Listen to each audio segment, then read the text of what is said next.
दिल्ली की उत्तर पूर्वी लोकसभा सीट पर इस समय चुनावी मैदान में कांग्रेस ने कन्हैया कुमार को उतार दिया है बीजेपी के मौजूदा सांसद और उम्मीदवार मनोज तिवारी के खिलाफ। इससे बात करने के लिए हमारे साथ खुद मनोज तिवारी जी मौजूद हैं।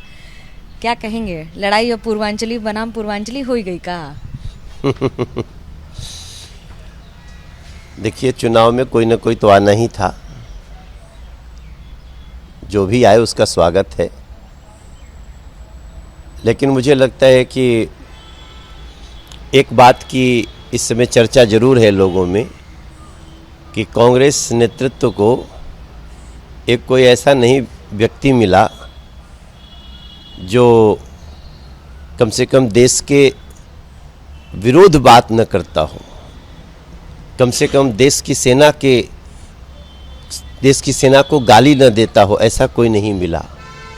ये जरूर चिंता की बात है। तो बहरहाल ये कांग्रेस का निर्णय है। हम तो अपने क्षेत्र के लोगों की सेवा करने में विश्वास रखते हैं और मुझे लगता है जो भी आएंगे वो हमारे क्षेत्र के 14,600 करोड़ का काम एक देखेंगे कि कैसे नरेंद्र मोदी जी के नेतृत्व में उस क्षेत्र में पहली बार रेलवे स्टेशन, पहली बार सेंट्रल स्कूल, पहली बार एलिवेटेड रोड, पहली बार जमुना का ब्रिज, पहली बार रिवर फ्रंट, पहली बार मेट्रो, ये सब कैसे हुआ इसको देखेंगे। इससे क्या ध्रुवीकरण बढ़ेगा या फिर आपके लिए लड़ाई ज़्यादा आसान हो जाएगी? नहीं, देखिए, हम तो किसी लड़ाई को आसान नहीं समझते, लेकिन जैसा कैंडिडेट दिया है कांग्रेस ने, तो कांग्रेस ने अपने पैर पे कुल्हाड़ी मारी है। बड़ी बात कह रहे हैं। ये तो सच्चाई है, हम क्या कहें, कल से जैसे घोषित हुआ है। और देखो, सब जानते हैं कि जो आए हैं वो क्या है। हमारे देश की सेना के प्रति हमारे देश का भाव ऐसा होता है ना, बहुत हाई रिगार्ड होता है।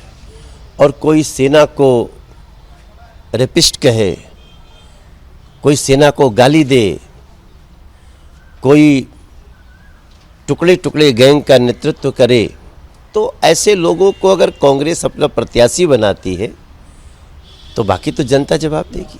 एबीपी न्यूज़ के सर्वे में दक्षिण भारत में बीजेपी के लिए अभी भी कांटे की टक्कर है। जितनी सीटें आ रही हैं, 97 सीटें अभी भी इंडिया गठबंधन को है, जबकि 90 से कम है बीजेपी के लिए। कैसे देखते हैं इसको? देखिए, मेरा मानना है कि इस बार दक्षिण में बहुत ज़्यादा सीटें आ रही हैं और वो लोग, हम बीजेपी वहाँ बढ़त में रहेगी। थैंक यू बेटा।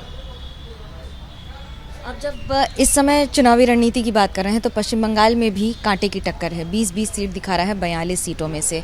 तो वहीं राजस्थान में क्लीन स्वीप भी है बीजेपी के लिए। तो देखिए, पश्चिम बंगाल में पहले हमारे पास 18 सीट थी और हमारा मानना है 20 दिखा रहा है, लेकिन मेरा मानना है ये आंकड़ा 25 प्लस जाएगा पश्चिम बंगाल में। और मैं कल ही दक्षिण भारत के तेलंगाना से लौटा हूँ। कल मेरा वहाँ सभा था और मैंने, आप देखिएगा, मैंने फेसबुक से लाइव भी किया। जो लोगों का भाव है, सनातन को नष्ट करने वाले अब औंधे मुंह गिर रहे हैं और सबका साथ सबका विकास के नारे के साथ अपनी विरासत भी और विकास भी, इसको लेकर के चलने वाले नरेंद्र मोदी जी सबके हृदय में समाये हैं। सर्वे में 400 पार आ नहीं रहा है वर्तमान में। आपको लगता है कि स्थिति जैसे जैसे चुनाव आएगा बदलती चली जाएगी? 100%। अभी देखिए, हमारे दिल्ली में तो कांग्रेस ने एक मैसेज दे दिया कि कांग्रेस की सोच क्या है। कांग्रेस की सोच ही टुकड़े टुकड़े करना है देश को, तो वैसे ही लोगों को अपना प्रत्याशी चुनती है। तो अब दिल्ली के लोग क्या सोचेंगे? दिल्ली के लोगों को तो डायरेक्ट नज़र खुल गई। वैसे ही देश के अभी आप देखिए ना, जब विपक्ष, ये इंडी गठबंधन के लोग आगे आएंगे ना, घमंडिया वाले, तो इनका घमंड धीरे धीरे लोगों के सामने आएगा और जनता घमंड तोड़ेगी। जनता ही जनार्दन है और बड़ा दिलचस्प होगा इस बार का मुकाबला। कैमरा पर्सन अजीत चाको के साथ मनोज्ञा लोईवाल, दिल्ली, एबीपी न्यूज़।